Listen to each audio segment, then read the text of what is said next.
কি গো, তুমি আবার কি করছো? এই মাছের ঝোলটা করছি, ওকে দিতে আর ভরসা পেলাম না সেরকম কি করবে না করবে সেই জন্য লিপস্টিক লাগিয়েছো, কি ব্যাপার? একটু সাজতে মন করলো। বাড়িতে একা একা থাকি, বোর হয়ে রোজ তো ভূতের মতো থাকি। আজকে মনে হলো একটু সাজুগুজু করে একটা দুটো একটু ভিডিও করি, শরীরটা ভালো লাগছিল মোটার কথা।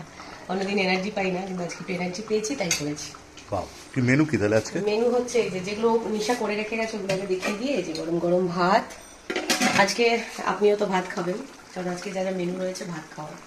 আচ্ছা, তার সাথে এদিকে আছে হচ্ছে পেঁপে দিয়ে কাঁচা যে ছোলা সেই দিয়ে চিংড়ি, ছোট ছোট চিংড়ি মাছ দিয়ে আলু দিয়ে একটা ডালনা। এটা বেসিক্যালি রাতের জন্যই করে রাখা, রুটি দিয়ে খাওয়ার জন্য। এবেলা ওই আমি সবজি হিসাবে একটু খাবো, তুমি তো খাবে না। আর তার সাথে আছে হচ্ছে একদম অল্প করে একটু ইলিশ মাছের তেল। আর ইলিশ মাছের তেলের সাথে তার আবার ইলিশ মাছ ভাজা লাগে, জন্য ইলিশ মাছ ভাজা, লঙ্কা। আর আমার ভাজাভুজি লাগে না মাছের, তাই আমার জন্য 2 পিস বেগুন ভাজা রেখেছি তেল দিয়ে খাওয়ার জন্য। আর রিও তো স্কুলে গেছে, রিও এসে 6টার সময় আর তেল টেল খাবে না, একটু ঝোলটাই খাবে। এর মধ্যে পাঁপড়। পাঁপড় আছে। আমার না খুব চাটনি খেতে ইচ্ছা করছিল জানো, কালকে দেখি নিশাকে বলবো একটু চাটনি বানাতে, আজকে ইচ্ছা করলো না। আর এখানে আছে হচ্ছে বেগুন আলু দিয়ে ইলিশ মাছের পাতলা করে ঝোল, একটু সর্ষে বাটা দিয়েছি হালকা করে। আর এই দেখো ডিমগুলো, ডিমের সাইজগুলো দেখেছো? আমি না মাছের গায়ে থেকে ডিমটা খুলে রেখেছি, এই যে ভালো করেছে, একই ব্যাপার। ডিমটা খুলে হালকা ভেজে ঝোলে দিয়েছে, মাছের মধ্যে রাখিনি। তো এই হলো আজকে আমাদের মেনু।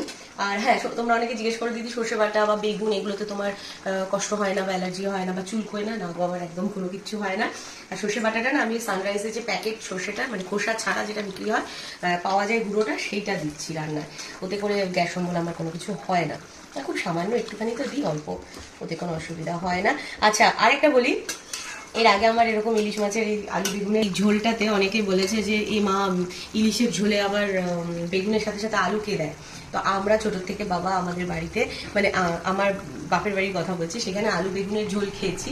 আর খুব ভালো লাগে, লঙ্কা কালো জিরে ফোড়ন দিয়ে আলু বেগুনের ঝোল ইলিশ মাছে। আবার দেখো এক একজনের বাড়িতে এক এক রকম, যেমন আমার মামা বাড়িতে হতে হচ্ছে শুধু আলু দিয়ে, সেখানে বেগুন দিত না। আবার আমার শ্বশুর বাড়িতে এসে দেখেছি শুধু বেগুন দিয়ে, সেখানে আবার আলু দেয় না। তো এক একজনের বাড়িতে এক এক রকম। আমাদের জন্য আলু বেগুনের ঝোলটাই বেশি ভালো লাগে খেতে, তাই আমি আলু দিই, আলু বেগুন দিয়ে করি। যারা করনি খাওনি তাদের বলবো একবার করে দেখতে পারো, তাহলে আর মনে হবে না এ বাবা ইলিশ মাছের ঝোলে আলু কে দেয়। খেয়ে দেখলে বুঝতে পারবে খুব ভালো লাগে খেতে। তো এই হলো আমাদের আজকে লাঞ্চের মেনু, সিম্পল, 2-1টা পদের মধ্যেই হয়ে গেছে।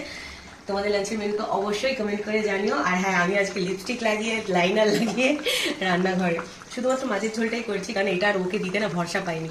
ইলিশের দাম তো মানে সোনার দামের থেকেও বেশি, তারপরে কীরকম কী বানিয়ে দেবে খেতে পারবো না, সেই সবের জন্য। তো চলো টাটা।